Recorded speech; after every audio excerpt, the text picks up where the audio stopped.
আজকে সকালে নাস্তায় করেছিলাম ছোলা ভুনা। তাই প্রথমে প্যানে কিছু তেল দিয়ে কেটে রাখা পেঁয়াজগুলো দিয়ে অল্প একটু আদা রসুন কুচি দিয়ে দিয়েছিলাম। সব কিছু এখন ভালো মতো করে একটু কষিয়ে নেব। হালকা একটু ভাজা হয়ে গেলে এতে পরিমাণ মতো ধনিয়া গুঁড়া, হলুদ গুঁড়া ও মরিচের গুঁড়া দিয়ে দিব। এরপর স্বাদ অনুযায়ী একটু লবণ দিয়ে দিব। এখন সবগুলো উপকরণ ভালো মতো কষিয়ে নিব। সব কিছু ভালো মতো কষানো হয়ে গেলে আগে থেকে ভালো মতো পরিষ্কার করে রাখা ছোলাগুলো দিয়ে দিলাম। এখন মশলার সাথে ছোলাগুলো ভালো মতো মিশিয়ে নেব। আপনাদের ভাইয়া এই ছোলাগুলো খেতে অনেক পছন্দ করে, তাই প্রায় ওর জন্য করতে হয়। সব কিছু ভালো মতো কষানো হয়ে গেলে সেদ্ধর জন্য অল্প পানি দিয়ে দিয়েছিলাম।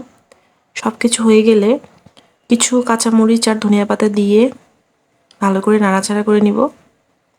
নামানোর একটু আগে একটা প্যাকেট ম্যাগি মশলা দিয়ে দিব, এতে ফ্লেভারটা একটু ভালো আসবে। আপনাদের ভাইয়ার এটা এতই পছন্দ, এই ছোলা ভুনা প্রায় সময় আমার এটা করতে হয়। সকালের নাস্তায় ছোলা ভুনা হলে আর কিছুই লাগে না।